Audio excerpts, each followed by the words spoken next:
बताएं मैं कौन से महीने से 16 सोमवार के व्रत प्रारंभ करूं, उसका विधान क्या है? क्या विधान? कहा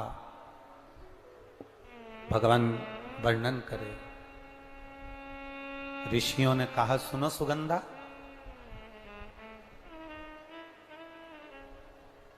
ये 16 सोमवार का व्रत कोई साधारण नहीं है सुगंधा। और सुनो सुगंधा, उत्तम वर, उत्तम घर, व्यापार, व्यवसाय, नौकरी, पद, प्रतिष्ठा,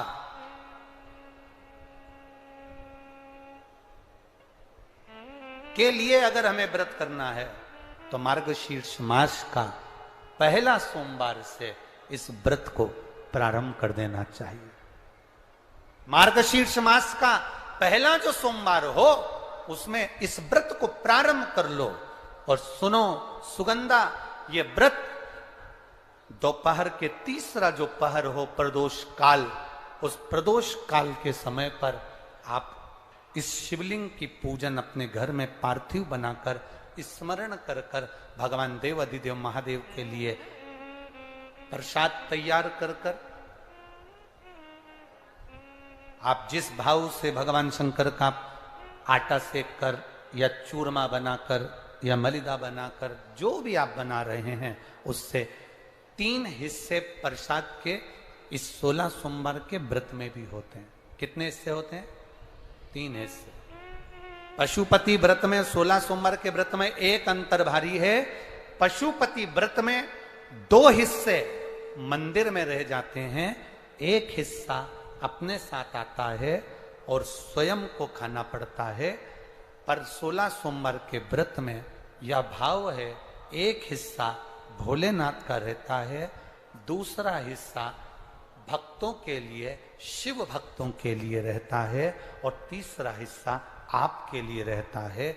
यदि पूरा ना पा सकें तो दूसरे को भी आपके हिस्से का प्रसाद दे सकते हैं, प्रदान कर सकते हैं। अब आ जाओ, बड़ा सुंदर प्रसंग।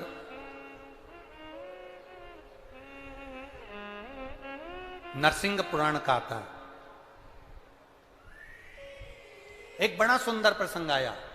16 सोमवार के प्रसाद को कई माताएं जब 16 सोमवार का उद्यापन करती हैं, 16 जोड़े आमंत्रित करती हैं और 16 जोड़ों को घर में बुलाकर जब भोजन कराती हैं, तो वो 16 जोड़े जो भोजन करने वाले होते हैं या 16 सोमवार के उद्यापन, हम तो आपसे यहां तक कहेंगे कि 16 सोमवार का उद्यापन अगर किसी के यहाँ मोहल्ले में, कॉलोनी में, घर में किसी के यहाँ हो रहा हो तो उसके यहाँ आप भोजन भंडारा खाने के लिए जाओ चाहे मत जाओ, पर 16 सोमवार का अगर प्रसाद का उद्यापन का अगर प्रसाद मिल जाए तो दोनों हथेलियां फैलाकर श्री शिवाय नमस्तुभ्यम कहकर, ओम नमः शिवाय बोलकर, नमः शिवाय बोलकर अपनी कामना कर कर, किसी के अगर उद्यापन हुआ हो, दोनों हथेलियां फैलाकर उससे थोड़ा सा प्रसाद मांगकर उसी के दरवाजे पर खाकर आ जाइए, आपकी जिंदगी को सुख का अनुभव हो जाए। तो कोई पूछे ये कथा कहां से ली, तो आप बता देना नरसिंह पुराण में यह वर्णन आता है। कौन से पुराण में है? नरसिंह पुराण में वर्णन आया कि एक बहुरोमा नाम का एक दैत्य था, एक असुर बहुरोमा।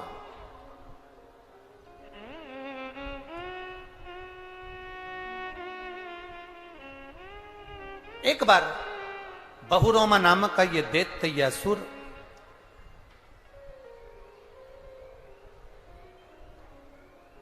मार्ग से निकल कर जा रहा था और किसी एक ऋषिवर ने, एक गुरु ने, एक संत ने उस बहुरोमा दैत्य को देखा। नरसिंह पुराण का चरित्र। कोई आपसे पूछे कि 16 सोमवार के व्रत का प्रसाद का महत्व क्या है? क्या महत्व?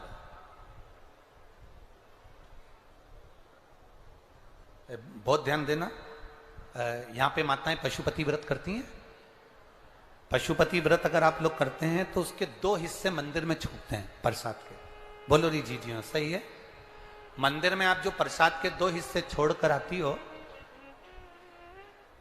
बहुत सारी माताएं व्रत करती है और वहां प्रसाद के हिस्से रखे रहते हैं।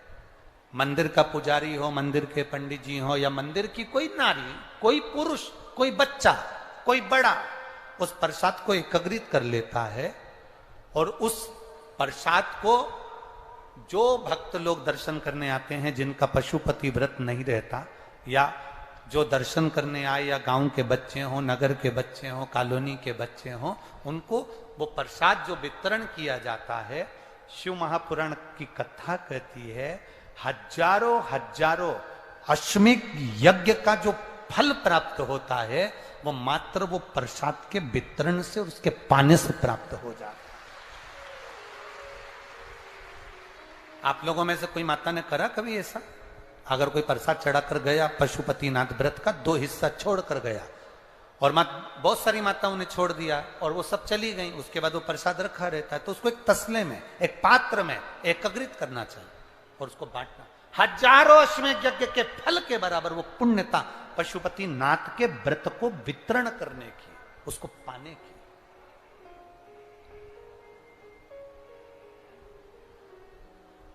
संतान की प्राप्ति के लिए अगर 16 सोमवार का व्रत उठाया जाता है तो श्रावण के पहले सोमवार से उठाया जाता है। कब से उठाना चाहिए? श्रावण का पहला सोमवार। सुनो सुगंधा, यदि कोई विशेष बीमारी हो गई, बहुत रोग हो गया, तकलीफों में जिंदगी चल रही हो, बहुत कष्टप्रद जीवन चल रहा, तो बैसाख के महीने के पहले सोमवार से 16 सोमवार का व्रत उठाना चाहिए।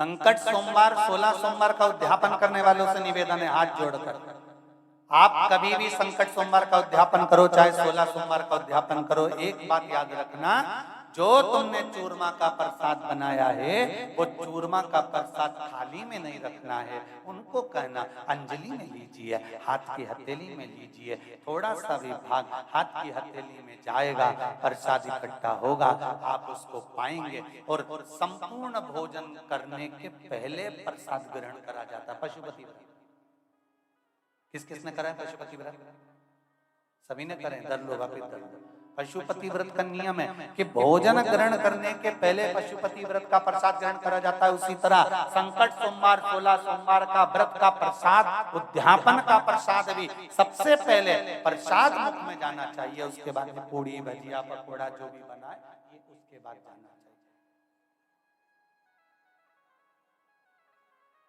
पर अपन तो कह देते हैं तुम चालू तो करो, मैं प्रसाद लेके आई, तुम चालू करो, और फिर प्रसाद आता है, फिर उसको दिया जाता है। ये सिस्टम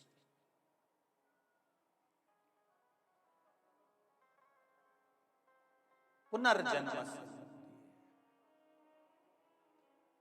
पुनर्जन्म।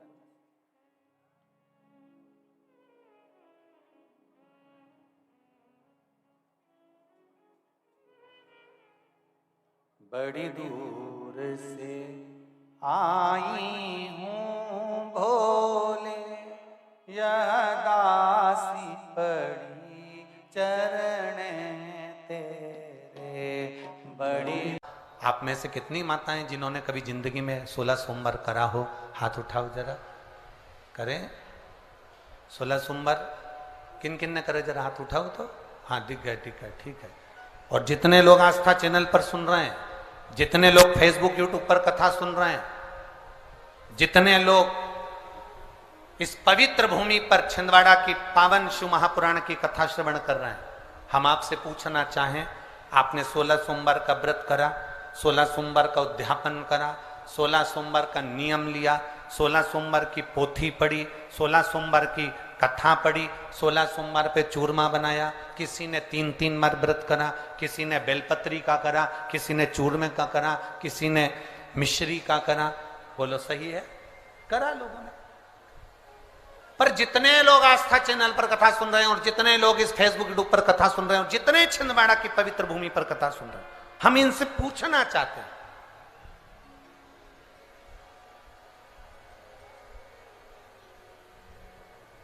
5 व्रत नहीं, 6 व्रत नहीं, 7 व्रत नहीं, 11 व्रत नहीं। हमारे सनातन धर्म में तो 11, 21, 51, बोलो सही है, 7, 5, ऐसा नियम चला आया है हमारे सनातन धर्म का कि 5 व्रत करना है, 7 व्रत करना है, नवरात्रि के 9 व्रत करना है, 11 व्रत करना है, 21 व्रत करना है, 31 करना है, 108 करना है, 1008 करना है। ऐसा नियम हमारे शास्त्रों का चला आया। फिर आखिर 5 व्रत नहीं, 7 व्रत नहीं, 6 व्रत नहीं, 4 व्रत नहीं, 3 व्रत नहीं, 16 व्रत का नियम कहां से आया?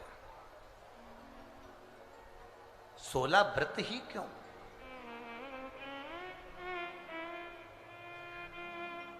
15 नहीं, 14 नहीं, 13 नहीं, 12 नहीं, 11 नहीं, कितने? 16। ये 16 व्रत का नियम कैसे?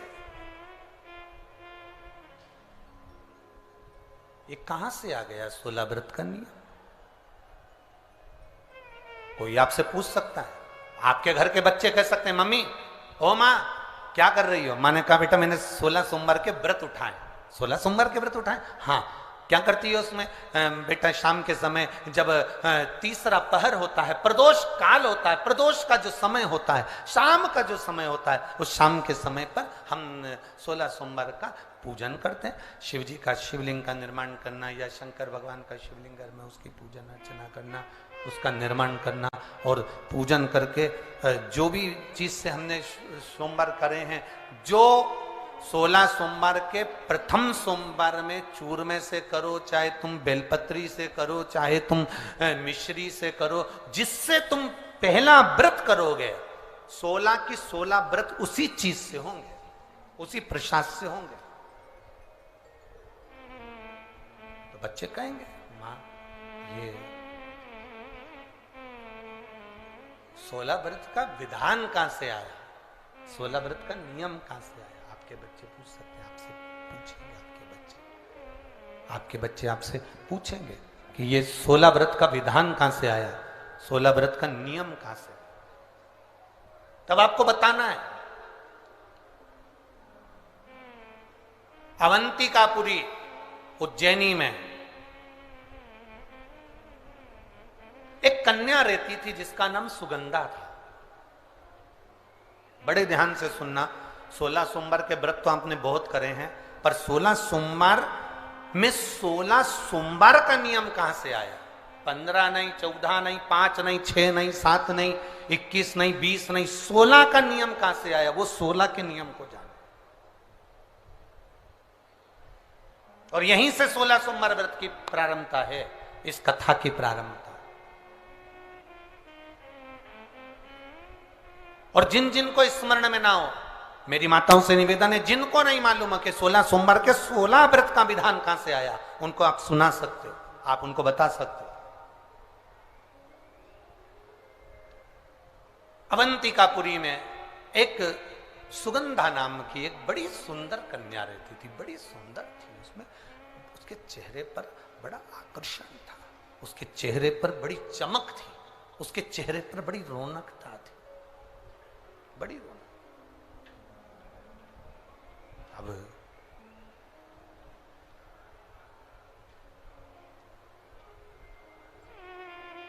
उसकी माता, सुगंधा की जो मां थी, सुगंधा जो कन्या थी, उसकी जो माता थी जिसका नाम रेणुका था, वो रेणुका एक काम बड़ा विचित्र करती थी। किसी भी देवालय में जाती थी, किसी तीर्थ में जाती थी, किसी मंदिर में जाती थी, किसी शिवालय में जाती थी, किसी तीर्थ स्थान पर जाती थी, पुष्प साथ में ले जाए ना ले जाए, प्रसाद साथ में ले जाए ना ले जाए, सोना चांदी दान करने के लिए ले जाए ना ले जाए, पैसा धेला कहीं चढ़ाने ले जाए ना ले जाए, वो एक इत्र की शीशी में रुई को भिगोकर एक डब्बी में भरकर लेकर जाती थी। और उसका नियम था वो रेणुका का कि वो रुई, वो कपास वो जो इत्र लगा हुआ, जो पदार्थ, जो इत्र लगी हुई जो रुई है, उस रुई को, उस कपास को भगवान के दरवाजे पर, चौखट पर उसको लगा कर आती थी। ये रेणुका का नियम था, ये सुगंधा की मां का नियम था।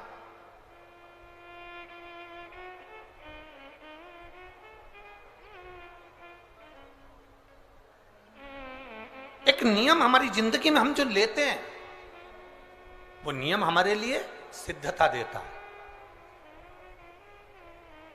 आप में से कई माताएं ऐसी बैठी होंगी जिन्होंने नियम लिया होगा कि मैं शिव जी के मंदिर में जब भी जाऊंगी, मैं देवादिदेव महादेव के मंदिर में जब भी जाऊंगी, मैं शंकर भगवान के मंदिर में जब भी पहुंचूंगी तो वहां झाड़ू लगा दूंगी, मां पोछा लगा दूंगी। बैठी हैं ऐसी माताएं यहाँ पर जो मंदिर में जाकर कभी झाड़ू पोछा लगा देती हो, हैं?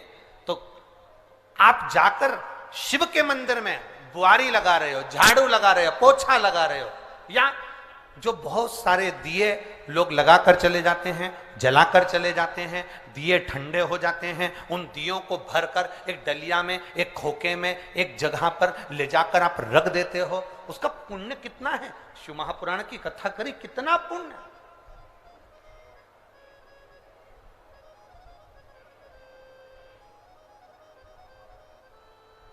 गुरु नानक देव जी ने तो अपने शिष्य वाले से कहा था, गुरु नानक देव जी अपने शिष्य से कहते हैं, संत शिरोमणि में भी शिरोमणि परम पूज्य गुरु नानक देव जी अपने शिष्य बाले से कहते हैं, बाले सुन, भंडारा करने वाला भंडारा करे, लंगर करने वाला लंगर करे, चखने वाला चखे, करने वाला करे। अगर भूलवश भी, बाले, अगर कोई भूलवश भी उस लंगर के स्थान पर से मात्र एक गीला कपड़ा कर कर, एक पोछा कर कर, एक बुआरी सवारनी कर कर अगर निकल भी जाता है तो वो अपनी जिंदगी के कई दुखों को समाप्त कर जाता है। गुरु नानक देव जी कह रहे हैं बाले से।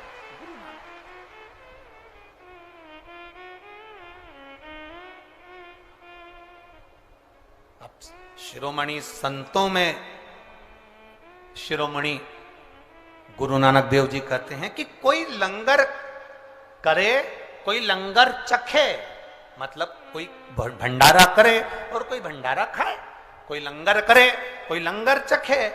अगर वो चखने वाला भी उठकर चले गया और वहां पर से आप अगर निकल कर जा रहे हो और आपने अगर मात्र वहां सवारनी से आपने मात्र झाड़ू भी लगा दी, पोछा भी लगा दिया, उसको कहीं ना कहीं किसी ना किसी रूप में आपने सेवा कर दी, तो उस सेवा का फल क्या है? तो गुरु नानक देव जी कहते हैं उसका फल यह है कि आपकी जिंदगी में जितने जितने दुख, जितनी जितनी तकलीफें आपकी जिंदगी में, जितना जितना कष्ट आपके जीवन में, जितना जितना रोग, जितनी जितनी तकलीफें आपके जीवन में आ रही होती हैं, वो सारी की सारी तकलीफें अपने आप समाप्त होती चली जाती हैं, अपने आप समाप्त हो।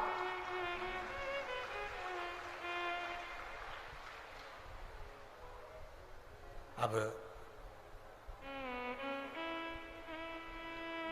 रेणुका नियम था, एक इत्र की शीशी में से इत्र निकाल लेती थी, उस इत्र को रेणुका वो भगवान की जो चौखट थी, भगवान का जो द्वार था, भगवान की जो दरवाजा था, भगवान का जो द्वार था, भगवान की जो चौखट थी, उस चौखट पर उसको लगा देती रेणुका। उसका फल क्या मिला?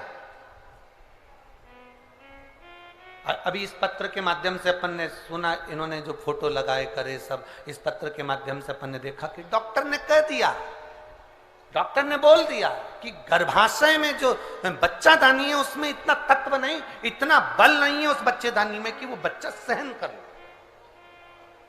पर पहले भी आपको कथा में कहा, देवता देते हैं पल्ला झाड़ कर और महादेव देते हैं छप्पर झाड़ कर। ये महादेव की देने की रीति बड़ी